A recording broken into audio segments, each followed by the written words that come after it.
50 million actually. Nintendo 3DS handhelds. Yep. Despite that fact, Yep. and that's specifically because the games are so good and they're good for handheld. Yep. And Nintendo but Nintendo is moving into the mobile market as well. So Yep. there might be some truth to the statement, but that's not the reason why the Vita failed specifically.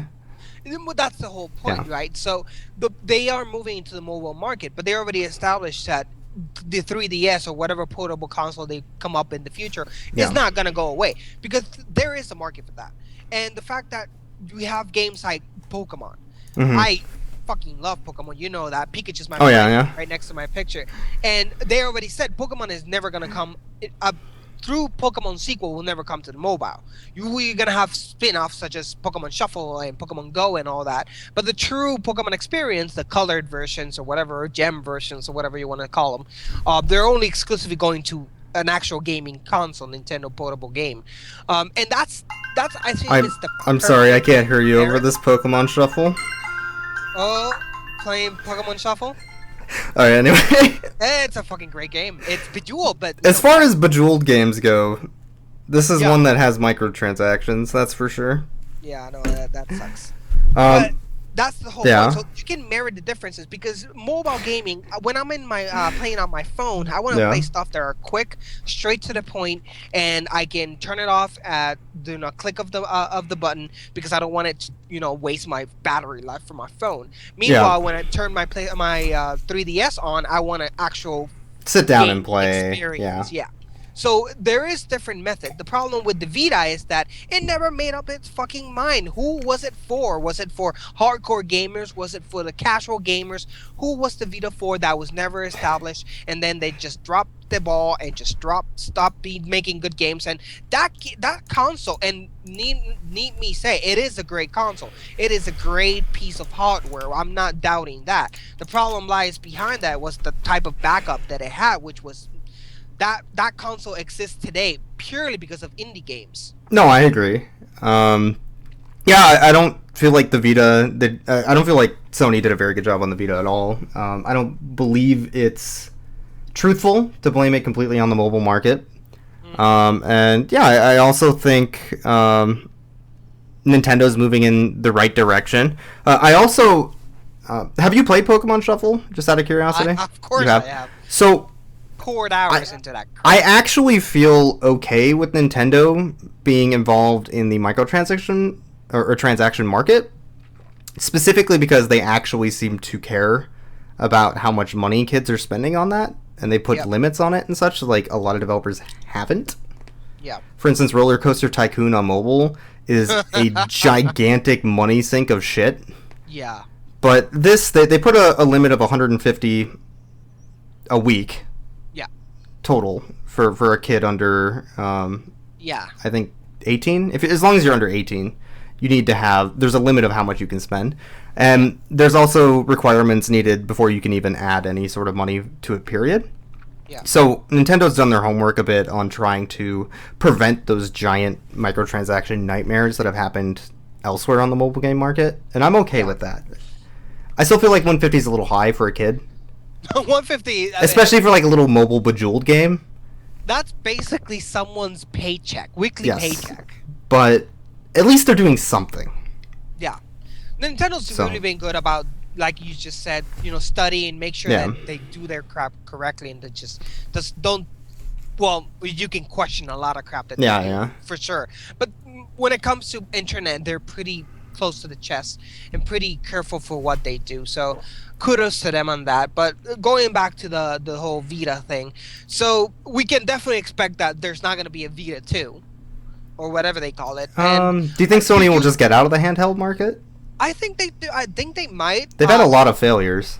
They've had. I mean, the PSP did sell a whole lot. I mean, it did sell a lot. The problem with that is, pretty sure that half the crap they sold was because PSP was so easy to hack. Yeah. And to just emulate games from it.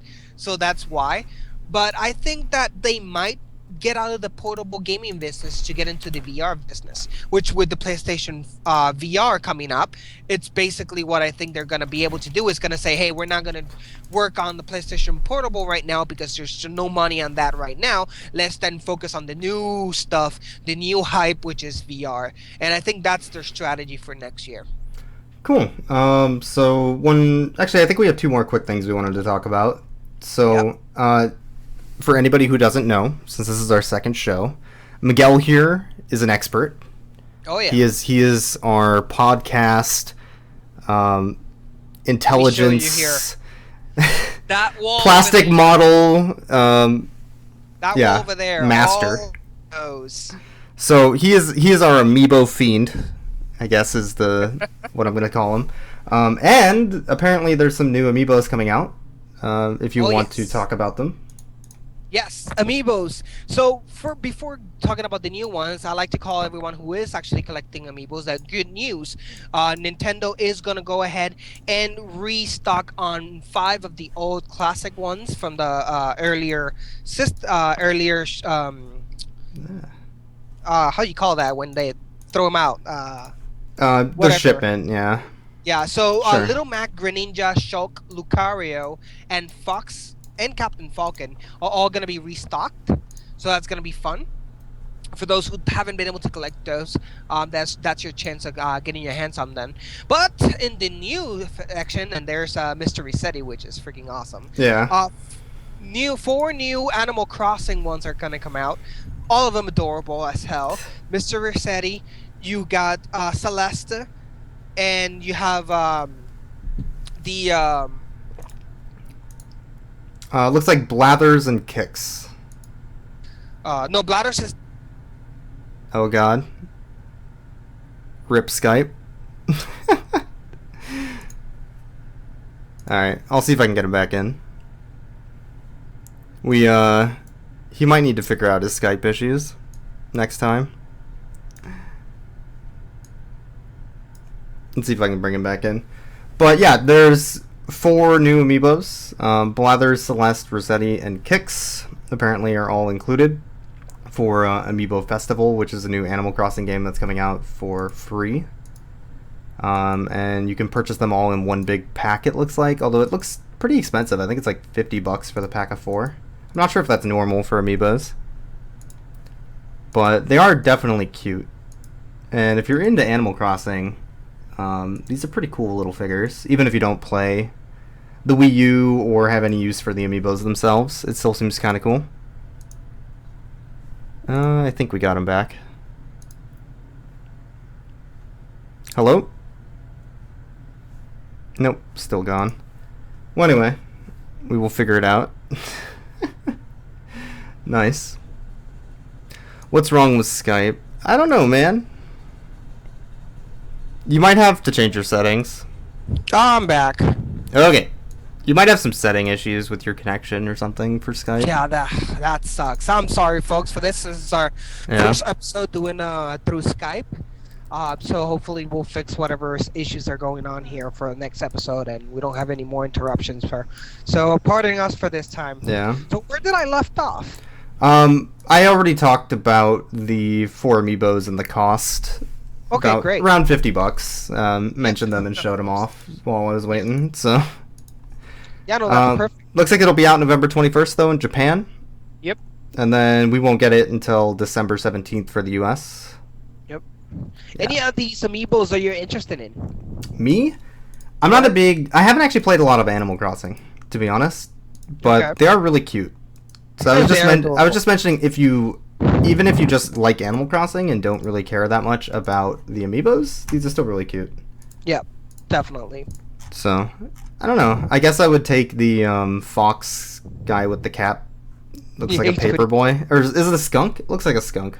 It looks either a fox or a skunk, one of the two. I think he's Yeah. He's the guy who does the shoes, I believe it is. Oh, and they're also they're releasing like the KK Slider and Isabelle and a bunch of the other ones. Those are Tom Nook. Those were already announced in a 3-pack bundle, I think. Exactly, and those are fantastic. They're also adorable. I personally am dying for a KK Slider and Isabelle. Yeah. So, Done with amiibos for now. Yep. The other quick thing we wanted to talk about, because we've been dragging on the news quite a bit today, Oh yeah. is Tony Hawk's Pro Skater 5 has come out. The brand new Tony Hawk game, as we all know, is Piece of shit. a game, technically. It is not even that. It's a pile of digital crap with chocolate Yeah. mixed in. So Meaning that you don't know which part of it is good, and because it is mixed with crap, all of it is bad. here, there's a video here. I'll play it, I guess. But it's a glitchy mess, is what it looks like, which is awesome, I think. So there's a game series that sort of took the place of Tony Hawk games because Tony Hawk games were really awful for a while. That's Yeah. called Skate and Skate 2. That hasn't stopped yet. So Apparently. both Skate and Skate 2 have been incredibly buggy skating games that have a lot of the same bugs as this, although this looks way easier to implement than Yeah. Skate and Skate 2. And Look I, at that. as a viewer, personally really enjoy watching this, but holy shit would this be annoying to play with. Would you? This is a legit $60 game, Derek. This doesn't look completed. It is not. That's the whole point. In fact, the whole Yeah.